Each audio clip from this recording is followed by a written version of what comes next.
Hey, what's up guys? Welcome to another episode of our Carrier Chronicles series. On today's episode, we will be looking at the history of Landstar. Now, let's get started.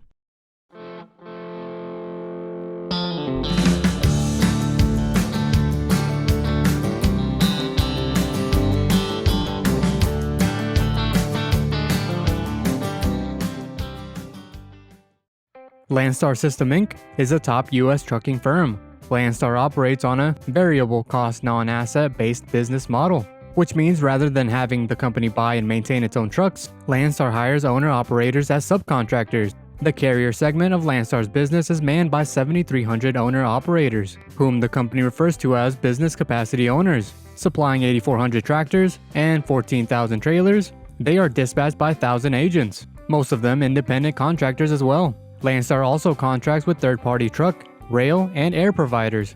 Landstar has two other business segments, multimodal and insurance. Landstar Logistics and Landstar Express America make up the multimodal segment, the capacity of which is provided by more than 300 independent contractors. Signature Insurance Company and RMCS form the insurance segment. Landstar was formed through the acquisition of several trucking firms, some of whose names are reflected in operating companies: Landstar Gemini, Landstar Inway, Landstar Ligon, and Landstar Ranger. These and other units are owned through Landstar System Inc., subsidiary Landstar System Holdings. The U.S. military is a major customer. Landstar also specializes in serving the automotive and construction industries, and counts many well-known corporations among its client list. Neox, an industrial services company based in Stamford, Connecticut, acquired IU International Corp. through a hostile takeover in 1988. IU, based in Philadelphia, had acquired several different trucking companies. Major customers included automakers and the Department of Defense. Neox then sold one of IU's 7 trucking companies and closed another. This left 5 carriers in the truckload group, each with its own specialty: Ranger Transportation Inc. of Jacksonville, Florida, Independent Freightway Inc. of Rockford, Illinois, Gemini Transport Inc. of Greensburg, Pennsylvania, Ligon Nationwide Inc. of Madisonville, Kentucky, and Pool Truck Lines Inc. of Evergreen, Alaska. They had combined sales of $579 million in 1987. Of these, Ranger was unionized. Pool was the only unit that owned its own trucks. The others were manned by owner-operators. According to the Fairfield County Business Journal, truckers received 75% of gross revenues, later up to more than 80%, leaving 7% for the independent agents and 18% for the company. Landstar offered a buy and coupe to save its drivers on purchases of fuel, tires, and lodging. Landstar System Inc. was formed in October 1988 to purchase the IU Truckload Group from Neox Inc. in a management buyout. Landstar paid $94 million in cash, plus $16 million in stock for the unit. Neox retained a 49% interest. The Truckload Group's head, John B. Boren, became chairman and CEO of the new Landstar system. Jeffrey C. Crow, formerly head of Independent Freightway, was named president and CEO of Landstar in 1989. Enviro Source Inc., formerly Neox, sold its interest in Landstar System to Landstar Holding Corp. in March 1991 for $12 million in cash, plus the assumption of more than $70 million in debt. Kelso & Co., a group whose interests ranged from American Standard to International House of Pancakes, was the controlling shareholder of Landstar Holding. Kelso also controlled a dozen other trucking companies. Other investors included 48 senior Landstar system managers. CEO Jeffrey Crow became board chairman after the deal.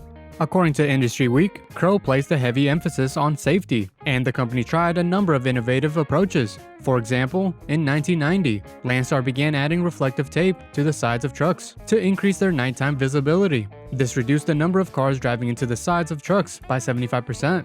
Safety was stressed in the corporate culture through regular weekly and monthly meetings, mandatory safety programs for new drivers, and recognition programs. In the mid-1990s, the company became an early user of onboard collision avoidance radar. Revenues exceeded $620 million in 1990. Landstar bought a number of small to mid-sized truckload carriers in the early 1990s. Revenues were $672 million in 1992. Landstar's headquarters moved from Stamford to Shelton, Connecticut during the year. Landstar completed an initial public offering on NASDAQ in March 1993. The IPO took in $30.3 million before expenses, earmarked to pay down debt. The offering freed Landstar management to focus more on operations and acquisitions rather than finance. Landstar was focusing on the automotive, steel, chemicals, and refrigerated segments of the trucking business. Landstar acquired 3 companies in 1994 and 1995, increasing the range of its transportation offerings. TLC lines of St. Clair, Missouri, specialized in long hauls, including refrigerated. Two Dublin, California firms were being acquired, Intermodal Transport Company and LDS Truckline Inc. Intermodal Transport was renamed Landstar ITCO Inc., and the name was changed again to Landstar Logistics Inc. in 1996. Another subsidiary, Landstar Express America Inc., was formed in 1995 to acquire Express America Freight Systems Inc. of Charlotte, North Carolina. The operations of Landstar TLC were merged with those of Landstar Inway in 1997 restructuring, and TLC's company-owned trucks were sold off. The 5 original subsidiaries were prefixed with the parent company's name in January of 1995. Independent Freightway Inc., also known as Inway, became Landstar Inway Inc. Landstar System had 3 other subsidiaries, Landstar Intermodal Inc., Landstar Transportation Services Inc., and Landstar Expedited Inc. Landstar invested more than $12 million in upgrading its IT and communication systems during this time. The company used various means to communicate with its drivers, including pagers, cell phones, and satellite links, and operated a network of 750 field stations. The company was working on a computer and marketing systems to help its subsidiaries work together better. Smaller accounts made up 75% of Landstar's business. The company created a new subsidiary, Landstar Transportation Services Inc., to offer national accounts, convenient access to Landstar's variety of services. Another new subsidiary, Landstar Expedited Inc., was also added. Driver turnover was between 60 and 70% a year in the mid-1990s, a rate far superior to the 100 to 200% turnover some truckload carriers reported. With over 10,000 drivers, Landstar was the 3rd largest truckload carrier at this point, behind JB Transport Services Inc. and Schneider National Inc. JB Hunt, however, operated mostly in the retail shipping market, not one of Landstar's specialties. The trucking industry was booming. At the time, Landstar was the 3rd largest truckload firm in the United States. A trend toward outsourcing of transportation helped Landstar throughout the 90s. The company's mass and breadth of services benefited as customers trimmed the number of different trucking companies they hired. Landstar earned a record of $25 million on revenues of $1.2 billion, also a record in 1995. The figures would be even better, reasoned management, if the company could get rid of its lowest performing unit. In 1998, Landstar sold Landstar Pool, which owned its own trucks, and classified its drivers as employees, in contrast to the other Landstar operations. Schneider National paid $41 million for Pool. Revenues were $1.2 billion in 1997. In June of that year, Landstar's headquarters was relocated to Jacksonville, Florida, where 3 of its subsidiaries, Landstar Ranger Inc., Landstar Gemini Inc., and Landstar Logistics Inc., were already based. The company had 1,000 agents and 8,000 drivers, all of them independent contractors, plus another 1,300 regular employees. Landstar was the only publicly traded trucking company to rely on independent owner-operators. As Crow told Forbes, "We want to manage assets, not own them." Landstar used the internet to communicate with its drivers. It was difficult to obtain internet access on the road, and satellite systems were costly. In 2000, Landstar and PhoneOnline.com unveiled a system designed to use the tiny touch screens of web-enabled mobile phones.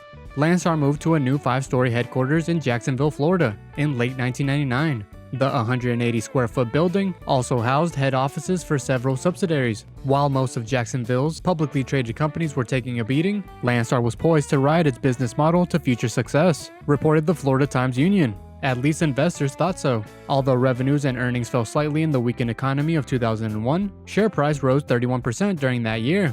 Driven by the strength of the BCO business model, Landstar's revenues passed $1.5 billion in 2002, as the rest of the trucking industry struggled in a weak economy.